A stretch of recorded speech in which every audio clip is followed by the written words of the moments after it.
যার পেটে একটু লেখাপড়া জানবে, যারা ঠিকটা ঠিক আর ভুলটা ভুল বলতে শিখবে না, তারা কখনো এই ফালতু মেয়ে ছেলেকে কখনো সাপোর্ট করবে না। আমরা বাংলার মানুষ একা কেন জ্বলবে? ওনাকে তো সুনিতা উইলিয়াম উপরে গিয়ে রেখে দিয়ে আসতে পারতো। আমাদের রাজ্যের মাননীয় মুখ্যমন্ত্রী মমতা বন্দ্যোপাধ্যায় তিনি কোথাও গিয়ে শুভেচ্ছা জানাতে ভুললেন না। তিনি বললেন যে সুনিতা চাওলা তাকে শুভেচ্ছা জানালেন। দক্ষতাটা তো প্রত্যেকটা জায়গায়, উনি তো কোনো ফিল্ডে তো কম নয়, ওনার জ্ঞান হচ্ছে অপরিসীম। She has profound knowledge in every field, no?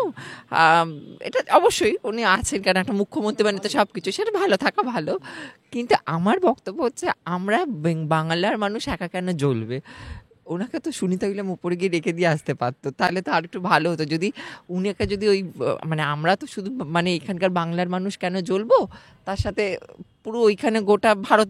আমার তো একটা সময় ওনাকে মনে হয় শুধু ওনাকে প্রধানমন্ত্রী হওয়া উচিত, কারণ প্রধানমন্ত্রী হলে তাহলে গোটা ভারতটা জ্বলুক, আমরা শুধু একা কেন জ্বলে পুরো ছাড়খাড় হবো? ওরাও জ্বলুক, ভারত জ্বলুক। আর আমার তো মনে হয় উইলিয়ামের উচিত ছিল ওকে পুরো ওই মহাবিশ্বে পাঠিয়ে দেওয়া উচিত, তাহলে গোটা সৌরজগৎটা জ্বলুক। উফ, মানে সুনিতা চাওলা সুনিতা উইলিয়ামসকে বললেন, উনি এগুলো না পারপাসলি বলেন, ভালো করে শুনুন। মেন হচ্ছে ওনার রাজ্যে যে অর্থনীতিটা, সেই অর্থনীতিটা আজকে পড়ে গেছে।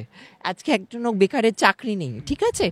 তারা সব MA BEd পাশ করে যারা সব শিক্ষা নিয়ে বসে আছে, তাদের কোনো চাকরি নেই। তুমি দেখো স্কুলের টিচার নেই, প্রাইমারি স্কুলের অবস্থা একদম পুরো খারাপ। মানে আমি বলেছি না, যাদের পেটে একটু লেখাপড়া জানে, যারা ঠিকটাকে ঠিক আর ভুলটাকে ভুল বলতে জানবে, তারা কখনো এরকম ফালতু ভদ্রমহিলাকে সাপোর্ট করবে না।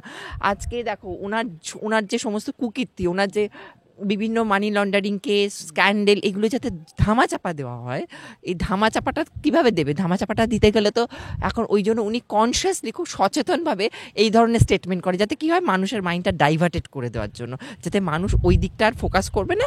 এইবার মানুষ কী হবে, এই দিকে ঢুকে যাবে। মানে এই একটা কথা দুমদাম বলে দিলে কী হবে, এবার মানুষ আমাকে নিয়ে হাসি ঠাট্টা করবে।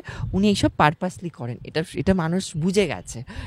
ওনার দেখুন, উনি তো বড় রাজনীতিবিদ, বড় মাথার, ওনার এই জিনিসটা সবাই বুঝতে পারে। না বলছি যে এদিকে দেখা যাচ্ছে যে মমতা বন্দ্যোপাধ্যায়, রাজ্যের মাননীয় মুখ্যমন্ত্রী মমতা বন্দ্যোপাধ্যায় তিনি আগামীকালকেই যাচ্ছেন 7 দিনের লন্ডন সফরে। তিনি লন্ডনে অক্সফোর্ড বিশ্ববিদ্যালয়ে তিনি বক্তব্য রাখবেন। উনি অক্সফোর্ডে বক্তব্য রাখবেন, সেটা ওনাকে ডেকেছে তাই উনি যাবেন।